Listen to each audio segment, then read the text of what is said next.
John Ratcliffe is the former director of national intelligence. He joins me right now. John, it's good to see you. Thanks very much for being here. I want to discuss the threat of nuclear Iran as well as the broader foreign policy from this administration. But first, give us your assessment of Putin with Biden, good or bad for America?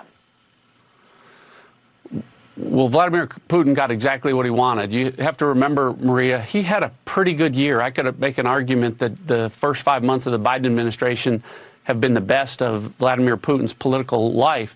Just from an economic standpoint, folks know that Vladimir Putin was 3-0 when it comes to pipelines. Joe Biden shut down the Keystone pipeline. That was a win for Putin. Criminal networks in Russia shut down one of our major pipelines, the Colonial Pipeline. That was a win for Putin.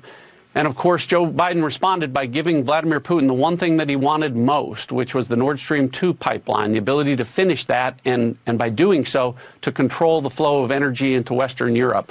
So it had already been a great year for Vladimir Putin before he ever got to Geneva.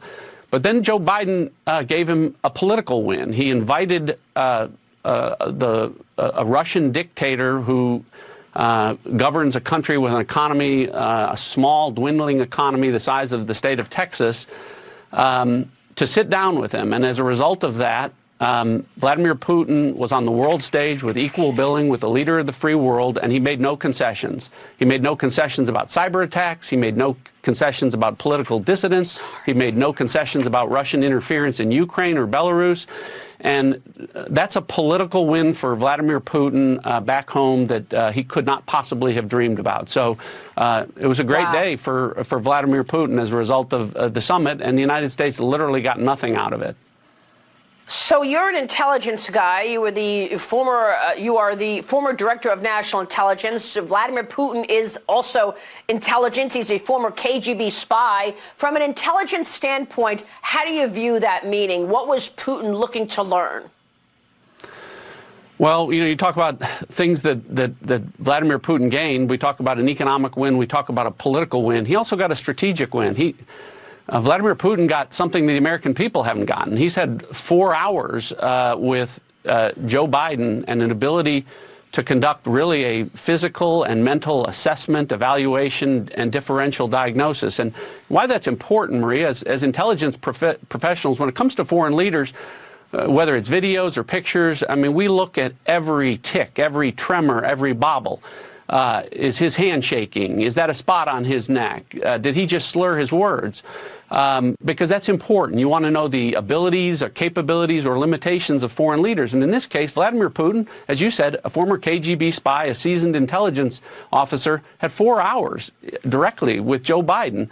Joe Biden, someone who we all know, fell up a flight of stairs for no apparent reason twice. Someone who couldn't remember the name of his own Secretary of Defense, couldn't remember the name of the Pentagon, and someone who has uttered more incomprehensible words and sentences than any American would care to admit. So Russia came in with some kind of a diagnosis, but Vladimir Putin had an opportunity to either confirm that or modify that, and he very much would have been looking for that over that 4-hour period. Did Joe Biden remember what he said at the end of the meeting that he said at the beginning of the meeting? The other thing that he would have had an advantage in that 4-hour period is to determine whether or not Joe Biden runs his staff or Joe Biden's staff runs him. So, as you know, Maria, for good or for bad, Donald Trump ran his staff. He never said, I'm only going to call on reporters that they let me, or my staff gets upset when I call on reporters. That never happened. That's been a question about Joe Biden, and Vladimir Putin would have been able to observe the interactions with staff, because if Joe Biden's not making decisions, Vladimir Putin and the Russian intelligence service wants to know how those decisions are being made. So again, another really valuable takeaway for Vladimir Putin. There is one other thing that, for me, was the most astounding that President Biden told us in the press conference that he had with reporters after the meeting. Here it is. Watch Joe Biden. Watch this. Another area we spent a great deal of time on was cyber and cybersecurity. I talked about the proposition that certain critical infrastructure should be off limits to attack, period. By cyber or any other means. I gave them a list. If I'm not mistaken, I don't have it in front of me, 16 specific entities. 16 defined as critical infrastructure under U.S. policy, from the energy sector to our water systems. So we agreed to task experts in both our countries to work on specific understandings about what's off limits and to follow up on specific cases that originate in other countries, in either of our countries. I mean, are you serious? Is this a joke? Joe Biden gave Vladimir Putin a list of 16 critical infrastructure, and he said these are off limits for you to hack? You've got to explain this one to me. Well, I don't think anyone can. I mean, it's bizarre. It's absurd. To hand him that kind of list is essentially to hand him a target list, to give your adversary, whatever you do, don't attack these. These are where we're most vulnerable, so stay away from that. I mean, that's how Vladimir Putin would look at that. You know, I don't know who's coming up with these strategies, but if you're going to give Vladimir Putin a list, it should have been a list of our targets. It should have been, hey, if we suffer another major cyber attack, we're coming after one of these. Or even better, you know, shut down the lights in the Kremlin before you go to the summit so that Vladimir Putin knows you mean business, and that when you say don't cross these red lines or there'll be consequences, he knows that you're serious about that. Unbelievable. Yeah, that was just astounding. John Ratcliffe, stay with us. We're going to take a short break. It was you who told us on this program several months ago that the Chinese Communist Party was doing gene editing on their soldiers to engineer them stronger. Just as gain-of-function research and the potential making of a bioweapon was taking place in Wuhan. Yet Biden still won't call out China and won't call China an adversary. He keeps calling China a competitor. More with John Ratcliffe. Welcome back. I am back with former Director of National Intelligence, John Ratcliffe, assessing Joe Biden's foreign policy. Director, I want to point your attention to the G7 statement out of the G7 meeting this last week. The G7 members called China a challenge, and they're harder on Russia than they are on China. Your reaction? I'm not surprised. Those G7 countries are heavily reliant on China at this point in time. Italy, France, Germany, even Great Britain have taken collectively hundreds of billions of dollars in direct Chinese investment over the last few years. And, you know, for instance, Germany, from an export standpoint with regard to automobiles, sends more Mercedes and BMWs to China than they do any other country in the world. So they're not going to be tough on a country that they're reliant and dependent upon. And so when members of the club, as they now refer to themselves, are soft on China, I'm not surprised. I'm disappointed that the United States would want to be part of that club and agree to language that is soft on China when, you know, Maria, as you are starting to see some of the intelligence that I have seen as the Director of National Intelligence that tells us that China not only wants to supplant the United States as the world's superpower, but that they're a proximate cause of 4 million deaths over the past 4 years from the Wuhan virus. And the language from every country in the world ought to be tough on China. Yeah, I mean, I think it was week 1 or week 2 in Joe Biden's presidency that we were told we're not allowed to call it the Wuhan virus, okay? We're not allowed to say Wuhan virus. It's just not appropriate, according to Joe Biden on federal land. And he continues to call China a competitor. He never says he's an adversary. In fact, even during the campaign trail, he said, oh, please, China's really going to take us over? Not really. And then a few weeks ago, he actually admitted it. Look at Joe Biden over the last couple of years. Watch this. China is going to eat our lunch? Come on, man. I've spent more time with President Xi of China than any world leader has. For 24 hours of private meetings with him. With just an interpreter. 17,000 miles traveling with him in China and here. He firmly believes that China, before the year 3035, is going to own America. Because autocracies can make quick decisions. But America is unique.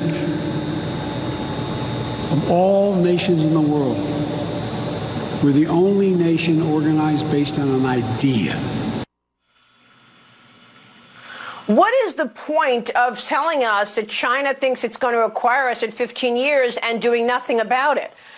What should be the accountability that you'd like to see as a result of the CCP allowing this deadly virus to escape its borders? And why hasn't Biden brought up the origins of COVID with Xi Jinping now 6 months into his term?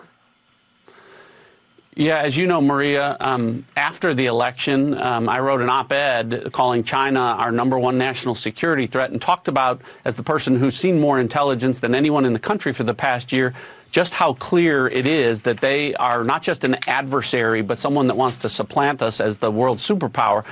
And my hope was that as we shared that intelligence with the incoming Biden folks, that they wouldn't just have tough rhetoric on China, that they would have tough actions. And clearly that's not been the case. So case in point, to your point about COVID, Joe Biden put out a 200-page strategic plan on COVID-19 or the Wuhan virus.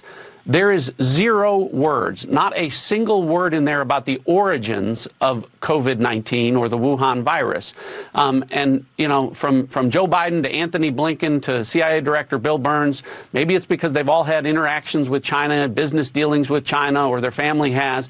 But, again, it's been empty rhetoric on a country that, again, let me tell you, as someone that has seen all of the intelligence, is a proximate cause of not just 4 million deaths last year from this virus, but 600,000 American deaths.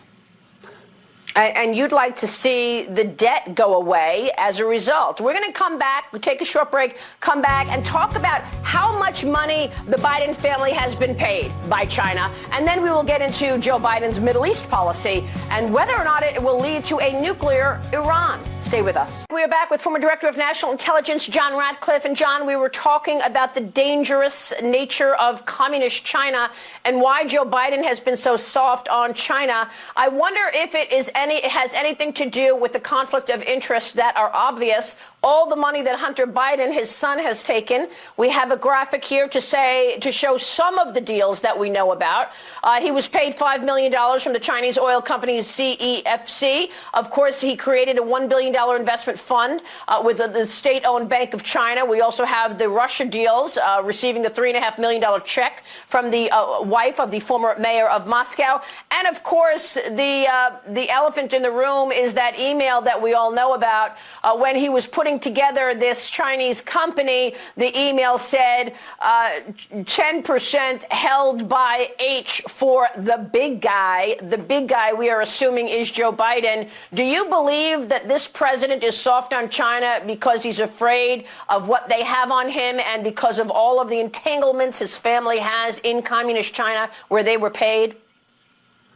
Well, I think it's fair for people to be asking that question in light of the evidence and intelligence that you're talking about, Maria.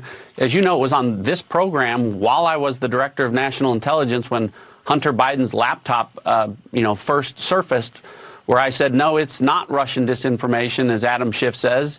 The laptop is his and the emails are real. And in addition to the disturbing emails about Hunter Biden's personal conduct, are the equally disturbing emails that you're referencing that talk about financial ties to China, to Chinese companies that are controlled by the Chinese Communist Party, and the involvement of others in the Biden family. And so those are absolutely fair questions. And then when you consider the soft approach that the Biden administration is taking on China, they're going to continue to get those questions. I think it's a fair skepticism. John, real quick, Axios is reporting this morning that Biden wants to do a deal with Iran on a nuclear deal before the president there gets reelected in August. That's a whole nother ball of wax. I know you think that's an even more dangerous situation. Good to talk with you this morning, John Ratcliffe. It may be